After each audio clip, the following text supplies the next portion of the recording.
For the form line for this race is his last run when he was beaten a short head by Cantoris, who he meets again today, and Cantoris is quite a lot worse off with quiet practice for that short head.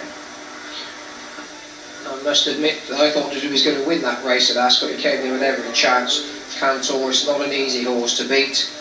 Langtree Lass, we've seen her win already this year, and Russell Price riding her today.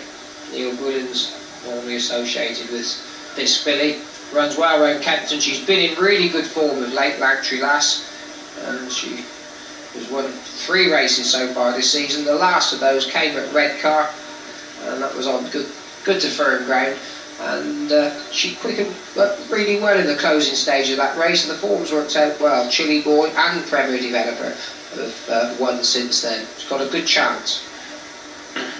And here's an old friend of mine, the white-faced Bertie Wooster. You'll be able to see him come through, and although he's only won one of his 12 races this season, he's run some tremendous races, notably against Final Shot in the Ladbrokes Air Gold Cup, and before that he was only just beaten by Masnon.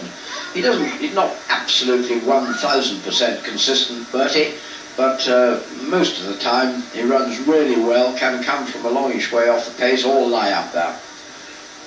Michael Roberts gets on very well with him. Here's Cantoris. As I was telling you, Cantoris is quite considerably worse off with quiet practice, which is why quiet practice is favourite. But Cantoris is nevertheless, she's won 3 races this season, and last time out was ran pretty well in the race Slow Belly won at Ascot. Here's the top weight, Reference Light, Walter Swinburne, wearing the colours of Sir Gordon White. Well, Reference Light being pretty lightly raced, and he had 2 runs last year, one of which he won. And this season he hasn't yet got his head in front, and didn't run that well in an amateur race at Doncaster last time out, but had run extremely well against Hackforth at Chester. Yeah. I don't really think the handicap has been too kind on him. He was actually getting weight from me, if memory serves. His memory serves has gone on and won since that race up at Doncaster. Certainly hasn't taken any chances with Reference, like giving him 10 stone. One I think's got an outstanding chance, as you could say most of them have, is David Ellsworth, Grand Prix.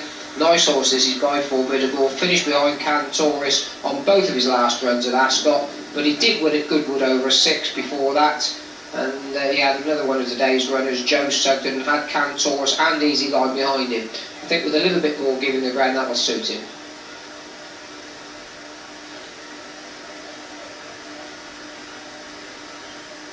And that's number 5, Easy Line, which might be a change of colours, depending on which paper you had. Ray Cochrane rides Easy Line. Has won 3 races this season and beat Lady Tap the other day at Pontefract.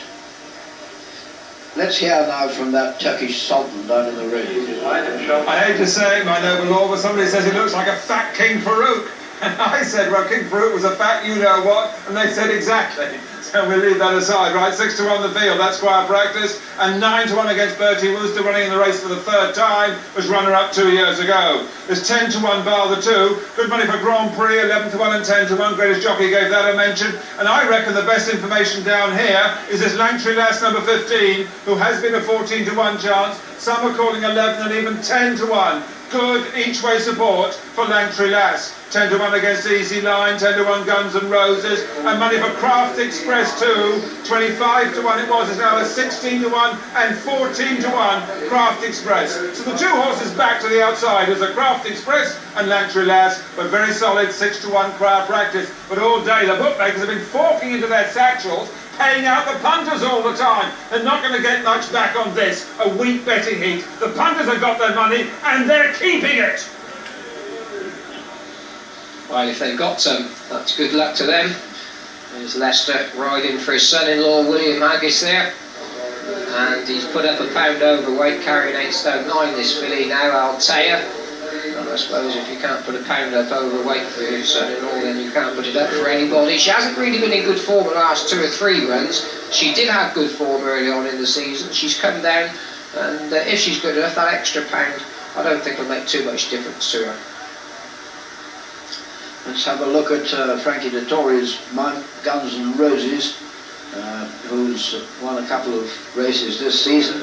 Didn't ever threaten the leaders in the Argo Cup last time out, but had won earlier on his maiden at Lingfield and then a handicap at Newmarket. We're told that Grand Prix has been withdrawn, number 13. Grand Prix, well, I sincerely hope Willie didn't have another nasty experience with the saddle. Probably not, but the saddle is off this 5-year-old, as you can see. Grand Prix looks quite happy about it. He's having a nice pick of grass, but we don't know the reason yet. We'll tell you, of course, the moment we hear. Let's have a look at the betting now. At Choir Practice, the 6-to-1 favourite, Bertie Wooster on 9s, Easy Line 10-to-1 along with Langtree Lass.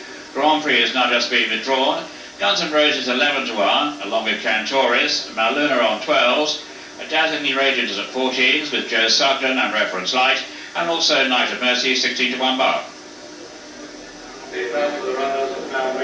And Grand Prix was a 10-to-1 chance at the time of withdrawal. All bets that have taken the price deduction 5p in the pound. 5p deduction. They may form a Newmarket. Some bookmakers are calling 5-to-1 against Choir Practice and 15-to-2 Bertie Wooster, but we've not yet decided, the SP men, whether a Newmarket is formed. But if you've taken a price, 5p in the pound, the deduction for Grand Prix, a 10-to-1 chance. We still don't know why Willie Carson has taken the unusual step of taking the saddle off. Bertie Wooster normally goes in late, and so does number 10. We were told that Dry Point and Jackie Houston would be put in late. In fact, looks to me as if she's going to go in last, probably. I've just had a quick chat with the clerk of the scales here. The news that has been telephoned from the start is that Grand Prix has found to be lame at the start. That is the reason that Grand Prix has been withdrawn. He was found to be lame when he arrived at the start.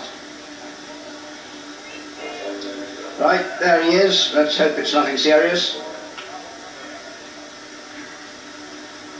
Well, it certainly doesn't look to be anything too much amiss with him. Probably just may have had a little nail just gone a bit close to the wall of his hoof or something. Well, obviously can't be too late. Jackie Houston, who claims £7 for Jamie Toller on Dry Point. You'll see Bertie Wooster, who has been known to give trouble at the stalls, is giving a little bit of trouble, I regret to say, and Jackie and Dry Point are waiting on him. And you just see that there's more to the handler's job than often meets the eye. You probably appreciate how good a job they do. But this horse that on this side, Dry Point, they've been watching Bertie Wooster, making sure the two go in together. They are all in, Graham. A lot happier for you, Mrs. Harwich. They're all yours. But the favourite, Choir Practice, was a little bit slowly away in the dark green jacket on the right of the pack.